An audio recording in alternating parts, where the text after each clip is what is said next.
on the long ball. And the long ball has taken the Yankees to the Final Four in the Major League Baseball postseason. They are into the ALCS in a rematch of the 2019 American League Championship Series won by the Houston Astros that year.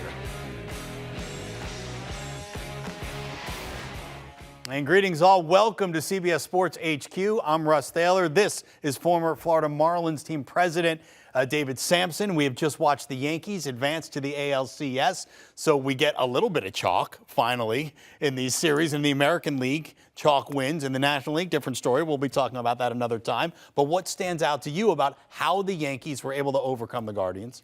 Well, first of all, they didn't have to overcome beating their best pitcher. For whatever reason, the Guardians refused to pitch Shane Bieber, worried about injury. So they went into Game 5 at a total disadvantage. And then it was over. Before the fans could even sit down or eat a hot dog, Stanton went deep because runners were on base. You had a hit by pitch, you had a walk. Exactly what you can't do when you are facing the New York Yankees, and Giancarlo Stanton made them pay. When he has power to the opposite field, look what he did with this pitch. It's away, and he goes away. And Stanton has the power to do that. So this game was over before it even started. That's too bad for the Guardians. Great season for them. MLB's happy. People in New York are happy. And that's all that matters, I guess. As far as the Yankees are concerned, what impressed you about them in this series? Listen, the Guardians are a tough team. So people weren't talking about them much, but they had a better record in September than anyone in the American League, tied with the Toronto Blue Jays.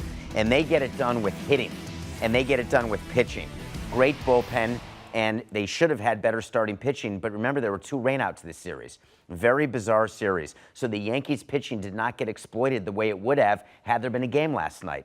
So the rainout was a huge advantage to the New York Yankees, and they took advantage of it. And when you're playing a Game 5, you want to get on the board quickly, and that's what Aaron Boone was saying to his guys. Let's score early. Let's see if we can get the lead and then not have to worry about Cortez going on short rest, not have to worry about our bullpen, and that's what happened. Yankees got that lead early and never really looked back, but Cleveland did have a chance maybe to get back into this game, and they might have shot themselves in the foot in the top half of the 4th inning. What happened? I was losing my mind watching this game. You saw me hearkening back to my president days. I would have been in the dugout. I would have been jumping up and down, making sure that we did a challenge. You only get 27 outs. This is a huge play right here. He's safe. The call is out. It's not even close. There's a replay official. Let me tell you how this works. There's someone outside the clubhouse. He has 12 TVs. He has one job to do, and that's it. And that is to communicate with the dugout when there is a challenge. We don't wait for the manager to call. They have the bench coach do it, for the bench coach to call back and say, should we challenge? We will call the dugout and say, challenge, challenge. And they walked off the field. You've got a certain amount of time to do that challenge, and it's quick. You've got about 30 seconds. To this, you needed 5 seconds. There was one angle that was necessary, and that's it, to show that the runner was safe, and they blew it, because once you're off the field, that's it. You can't challenge, and the Guardians missed their chance. You mentioned it already about the Guardians' decision not to start Shane Bieber in this game. Obviously, hindsight is 20/20. But in the front office, are they second-guessing themselves right now, you think? Well, I had foresight on this because I learned from Jack McKeon, when you have a chance to win, you win. And I had an argument with him before Game 6 of the World Series because I didn't want to start Beckett. I wanted to save him for Game 7. And Jack McKeon said, what are you doing? We got to win it right now. We're going with our best. And that's what I have learned and lived every year after that. So the Guardians have said, we don't want Bieber to be injured. He's had some shoulder issues, elbow, forearm, knee, head, shoulder. Who cares? When you have a chance to beat the Yankees and get to the LCS, you lose with your best, even on short rest. And they decided not to. I guess Bieber's going to be well rested for spring training. Well, the Cleveland Guardians season might be over, but it was a heck of a season. They won the Central. They're a team that wins in a different way, as you mentioned. How would you surmise not only their season, but what their outlook is now going forward with what they have? Well, it's a huge success. Look at the top of their lineup with Stephen Kwan. They are a team that is very young. I think their average age is 26 years old, and they were in a division that the White Sox were supposed to run away with. I predicted that division series would be over basically in April. But the White Sox had a terrible year, and the Guardians took advantage. The Twins were not what they were supposed to be either. So the Guardians with Terry Francona, here's the problem. This could have been Terry Francona's last game. He has said that he's got some health issues, and that the grind of a season may be too much for him. And if this was the last game for Terry Francona, that's a Hall of Fame managerial career.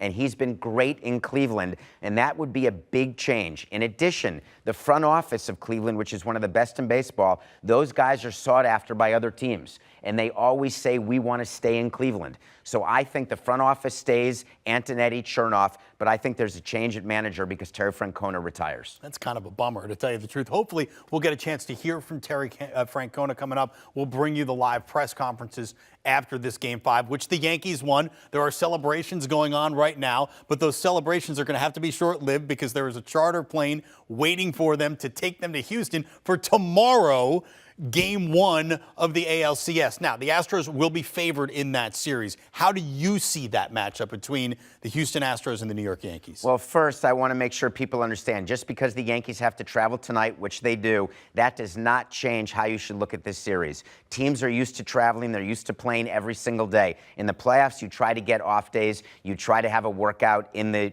arena, in the stadium in which you're playing in the next day. That's not the case, but the Yankees are a veteran team. They're going to get to Texas late tonight. They'll get to their hotel. They're going to be fine.